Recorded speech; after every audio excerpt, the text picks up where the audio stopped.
Hello, I'm Bill O'Donnell, and welcome to another program on spirituality. Today in the studio we have our old friend back for part 2 of Spirituality of Relationships. Father Simeon Gallagher, Franciscan Capuchin from St. Louis, Missouri, has given retreats and missions here in New Mexico a number of times, and he's currently doing one in Albuquerque, and I prevailed upon him to come back and give us part 2 of Spirituality Relationships. So welcome back, Father. Thank you very much. It's good to be with you. Yeah, it's great to have you here. Last time we introduced you as a Franciscan Capuchin, and a lot of people know you around the area, but tell people who didn't see that just a little bit about your background. I am a member of the Capuchin branch of the Franciscan Order, which is a 15th century reform group on the Franciscans. Francis founded the order in the 12th century, and by the 15th century many of the orders needed to be reformed, and the Capuchins were the reforming group. We are primarily involved with preaching and inner city poor ministries, and we have a large number of men who are assigned in foreign missions as well. Okay. Well, I know from my own experience I've thoroughly enjoyed and gotten a lot out of the parish missions where you have given them, both at St. Francis Cathedral and Santa Maria de la Paz. So last time you were here, you were halfway through the spiritual relationships, and I wonder if we could pick that up, just review a little bit about that, and tell the folks at home a little bit why that's so important to keep in mind. Well, I have designed these actually four presentations around the area of our lives that we call relationships, because I'm convinced that this is more than any other dimension of life where we experience either the great joys of life or the great unhappinesses of life. And I've tried to place this whole concept of our relationships inside of not just a psychological framework, but inside of a theological framework.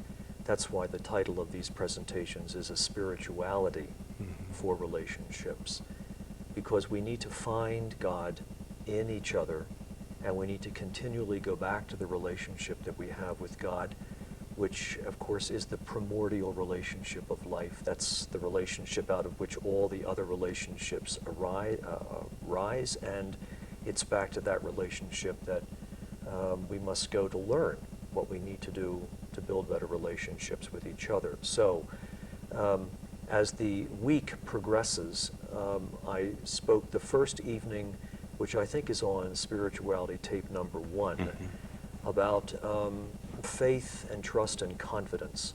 This is the fundamental building block of all relationships, and in order for that to become a deep and pervasive reality in our relationships with each other, we need to be constantly on guard with what I called the subtle and quiet and indirect inroads into our thinking, into our behavior, into our relationships with one another.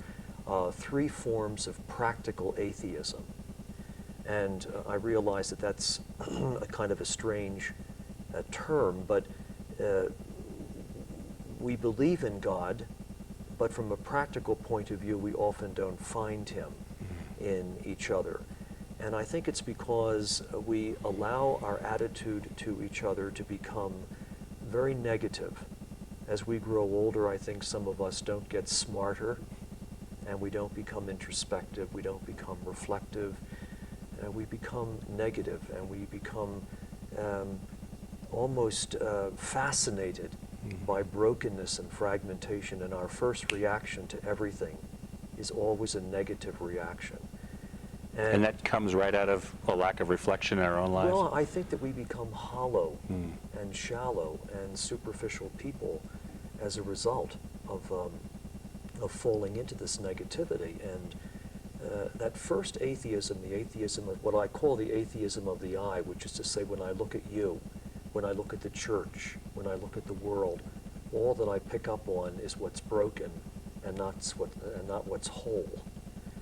The second atheism is what I called an underdeveloped imagination. One of the great graces that God has given us for building strong relationships is the gift of our imagination, and it has to be nourished, it has to be fertilized, it has to be brought to bear on the relationships that we are involved in, so that they are a source of life. and that through this gift of imagination, we're able to see even God's own imagination active and operative in our lives. And the third atheism that I think can empty our relationships of faith and trust and confidence is what I call the atheism of distraction. And of the three, it's the worst, because it's the reason for the other two. We become so busy, we become so overextended, we become so overscheduled that there's never any time for reflection, never any time for quiet, never any time for prayer. And I'm convinced that we need this period of alone time in order to deepen our perceptions, deepen our God awareness, so that coming out of that depth, we are able to see God in each other. If we don't have at least 15 minutes of quality, quiet, personal time each day, to use a phrase, we end up fulfilling what T.S. Eliot said in his famous poem, The Love Song of J. Alfred Prufrock, which I know you're familiar with, correct? I can't claim credit for that at the moment, but I'm going to go rush right home. He says that we move through the rooms of our lives, measuring out our existences in teaspoons, which is about as much substance as is there, because there is no depth. So of the three practical atheisms that can empty our relationships of faith and trust and confidence, this is the worst, because if I'm so distracted, I won't take the time to recognize the goodness that's in you, so all I see is what's wrong with you, and I fall into the atheism of the eye. I won't take time to read, to attend a parish mission, to take advantage of for example, the wonderful museum and cultural scene that's here in Santa Fe, because I'm too busy. And so I end up becoming as flat as this table, and so do my relationships. So that first evening dealt with faith and trust and confidence. This is the fundamental building block. Now, I think we covered a lot of that in the first tape. Yeah. The second evening dealt with communication, because this is the second most important building block. And I cannot stress the importance of communication more than maybe using an image. And the image I always think of in terms of communication being a lifeline in our relationships is the umbilical cord that connects the child in the womb to the body of the mother. It's through that umbilical cord in the duration of the pregnancy that the nutrition and the oxygen and the flow of blood come to the child. If that is cut while the child is in the womb, the child will not survive. And I believe that communication is the umbilical cord in the world of our relationships. And again, we went back that first evening and dealt with the primary relationship, that is the relationship we have with God. And I placed prayer and communication in the same context, because while it might sound strange, we learn in our relationship with God in prayer how to build better communication and conversation with one another. And I didn't do that on my own. I followed one of the Catholic Church's greatest women saints, Teresa of Avila, who did exactly that same thing. It was Teresa who said to a young nun, if you want your communication with God in prayer to be successful, then you have to follow the same fundamental principles that you would follow in any conversation. Speak directly, frankly, candidly, openly, and honestly, so that the other person, including God, has no doubt as to what you have just said, has no doubt where you're coming from, has no doubt what the thoughts of your head are and the feelings of your heart are, because you've spoken directly.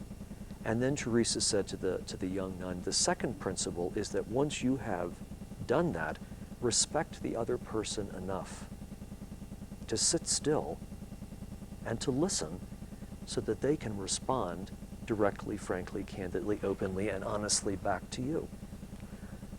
This is the basis of all good communication. Now, I realize that has to be moderated a bit in an employment situation, because if a person were to go in and speak directly, frankly, candidly, openly, and honestly to an employer, they probably wouldn't have a job at lunchtime. But if there's any place where that kind of communication ought to be going on, it's in the domestic relationships of marriage and family. And I believe that Teresa of Avila is absolutely correct. So moving out of that framework that we learned this way of communicating with each other in our prayer life with God, the point that I made, and it's an important point, we have to be willing to refine what is the image that we have of God. In other words, when you and I come to prayer, who is on the other end of this conversation? Because that image, that picture, that relationship should be informing me on how to communicate better. Unfortunately, would you not agree? There are many people who have inadequate, inaccurate images and relationships with God. One of the most classic forms of inaccurate or inadequate images of God is what they have referred to in the literature as the bomb shelter image of God, which means that God is totally irrelevant to anything that's going on in my life. I live my life almost agnostically. And he's just not even there until the bombs of life start dropping. Disastrous business decisions, sudden termination of a job, or for that matter, even a marriage. Kids in the family who have gotten into drugs, whatever. These bombs start dropping, and these individuals, suddenly God becomes very important. They dive into him, they negotiate, they bargain, they barter, I'll never do this again. And then when the bombs stop dropping, they come out and God is once again shoved to the margins of their consciousness, and they go on as if he doesn't exist all over again. I often think that it turns God into some kind of a crisis intervention counselor in the sky. He's only important when I'm needy. Well, how does one develop a relationship and a conversational relationship with a bomb shelter? You know, we don't. So the task is always to come to a realization of the image, the picture that we have of God, and the way that that functions in my life in terms of prayer has an awful lot to do with the way I communicate with you. Now, you'll be interested in this because you're such a hopeless hibernophile. Don't let it get out. I did wear my green tie. One of the predominant images of God that I call this, it's my own invention, and I know I'm on very fragile ground, but I refer to this as the Irish-German image of God. And I realize that many people perhaps watching this program are neither Irish nor German. But I would say don't take any consolation in the fact that I'm calling it the Irish-German image of God because you are of an Hispanic background or whatever, and it doesn't apply to you. It applies to every single one of us. Why? Because it's the image of God that many of us received at home when we were kids growing up. It was reinforced in our schooling, whether in Catholic parochial school or in catechism class. And if your experience was the same as my own growing up at home in Philadelphia years ago, it was the image of God that many priests preached on Sunday morning in their homilies. And it's basically an image of God that he's tough, he's demanding, and sometimes he's even harsh. He's only happy when there is a lot of misery in my life, and the more misery I have, the better off I'm going to be with him, except that it's never enough. It's never enough.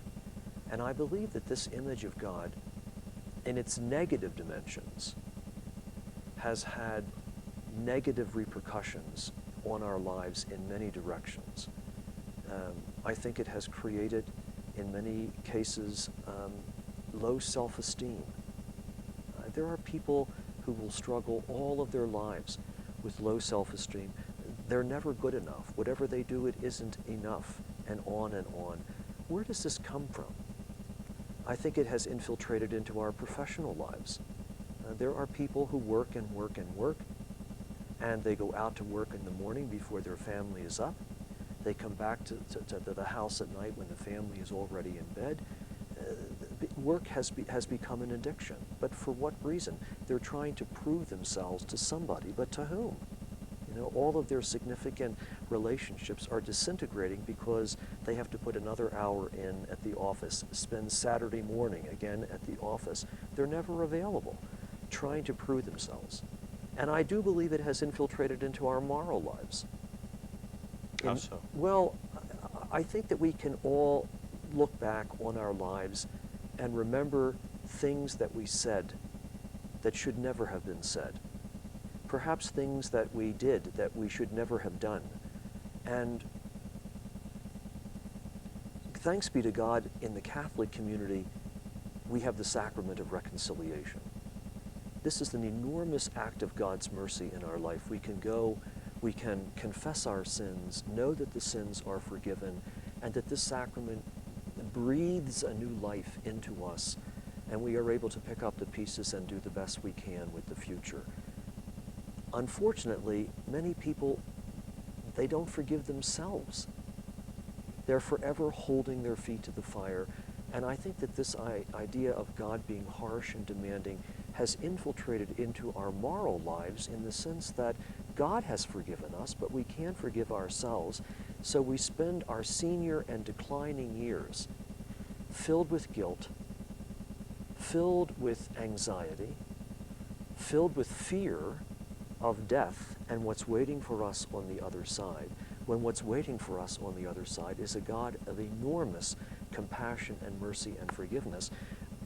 We spend our lives burdened with unnecessary scrupulosity. It's an affliction, and it's quite sad. I think it's all tied to the image of God that many of us have acquired. Now, the positive side to this Irish-German image of God, and I call it, by the way, the Irish-German image of God because I got it at home from my wonderful, wonderful Irish parents, and I got it in the seminary from my German professors. You're never good enough. You know, whatever you did, it wasn't enough. The positive side of that, however, is that we will all, whether we want to admit this or not, we will all stand before God at the end of our days, and we will have to give an accounting as to how we have taken the time and the talent and the treasures that we have been given and used them, not for self-glorification, but how we have used them to better the lives of people who are not as fortunate as ourselves. So, the positive side of the German-Irish image of God is that it challenges me to be all that I can be. And if I'm a married person, and I go into that kind of a prayer experience with God, God who challenges me to be all that I can be, I can come out of that prayer experience and become that kind of a spouse who challenges my partner to be all that he or she can be, not because I'm malicious, not because I'm vindictive, not because I'm mean, but because I love this person enough to want the best. The same way I think with parents and their kids. I think there's a lot of irresponsible parents. They put their kids in front of a television for hours and hours on end. It's a cheap form of babysitting. These kids are as brain dead as this table.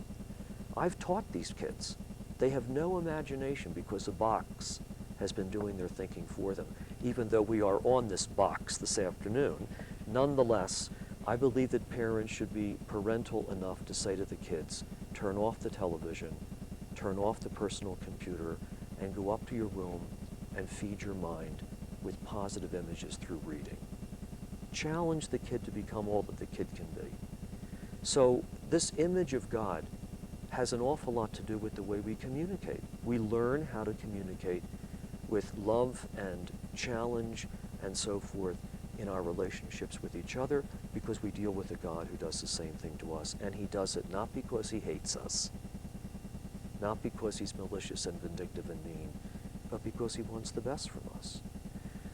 So that evening on communication roots the importance of conversation in our relationships into the context of prayer. We learn in the way we communicate with God in prayer how to become these kind of conversational and communicative people with each other.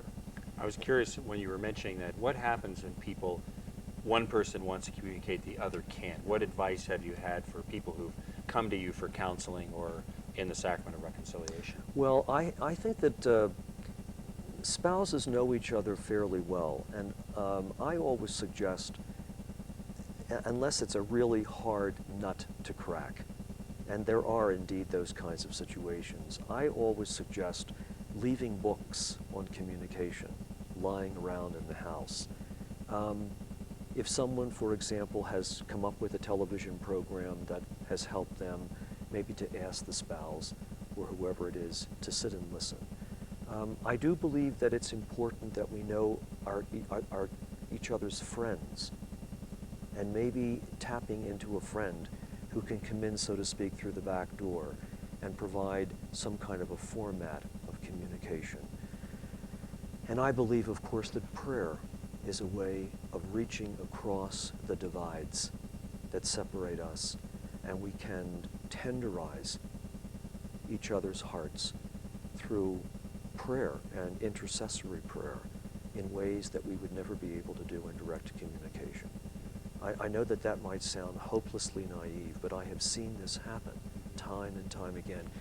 Parents with very difficult relationships with their children. In fact, I was in Boston last week, and this exact situation transpired. A woman was beside herself trying to make some kind of communication, and my suggestion to her, was maybe you should fast. How does fasting help in a situation like this? I think it creates a kind of spiritual solidarity. I'm willing to sacrifice my interests, my desires, my wants in this cosmic spiritual world, so that might have ultimately an impact on you. This is not Simeon Gallagher's new idea. I think that you go back into the Old Testament, and the prophets called the people to prayer, fasting, and almsgiving. It is a form of self-denial that ultimately connects me with you in God's cosmic world. Yeah.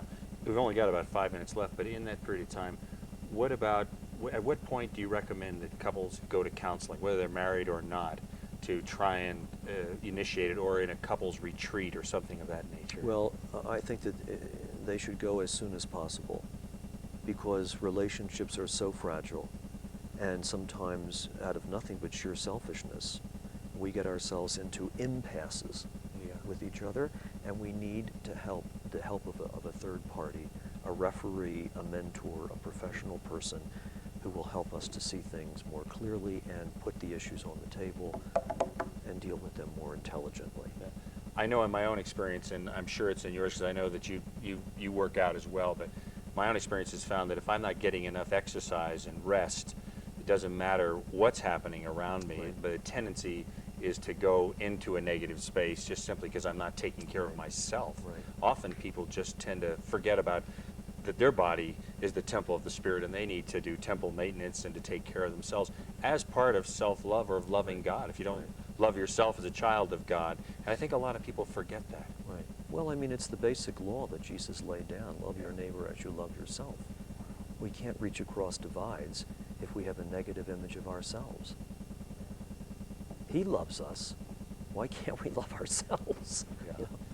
In just the couple minutes we have left, what about those people who are alienated from the church, or they have no church of origin, or they haven't developed their spiritual life? What advice would you have for them, and speak directly to them? Well, I think you mentioned that as a finishing question the last time, and I would give the same answer. There is a predisposition in each of us by God's creation of us, a predisposition to the divine. Karl Rahner, one of the great Jesuit German theologians, said we are born with what he called a transcendental whither, in the sense of whither goest thou. And we have this orientation. And Augustine, for example, would say our hearts are restless until they rest in you. So these people who have no connection to institutional religion, I understand that. I understand that completely. Sometimes organized religion is a nightmare. And we can all be self-accusatory in that regard. But I think it's important that we nurture and foster this holy longing, this transcendental wither. And maybe at some point we will connect with institutional religion, organized religion, because it's valuable to belong to a community of like-minded people. And Sure. we are supported in our faith development in the context of community. But it's not always right there for people. So nurture the holy longing, attend to the transcendental wither, follow your bliss, call it whatever you want. Yeah. But don't neglect that. Yeah, that's so true. I hate to end it, but that's a good spot to end it. I hope that something that Father Gallagher shared with us today is of value to you in your life. We want to encourage you in your spiritual life and whatever you're doing. So we hope that this has been of some value. If you have some issues that are unresolved with you and loved ones, sure and attend to them. Take care of those needs for yourself, not only for your spiritual life, but for your emotional life, your family life, and for those around you. So we want to encourage you, if you would like to hear more from Father Gallagher, he can come to your parish or your church. He does parish missions all over the country, around the world even. So watch the credits, call him, give him a call, ask your own church of origin to see if they could have him or someone else come to give you a mission or to go on retreat at some local retreat facility or away, so you give your time for your spiritual life. So I want to thank you once again, Father, for coming back and Pleasure's finishing mine. that up. Time goes by very fast. So we hope it's been of value. Please let us know if this has been. Watch the credits, give us a call and let us know. In the meantime, take care of yourselves and stay tuned at this time next week for another program on spirituality.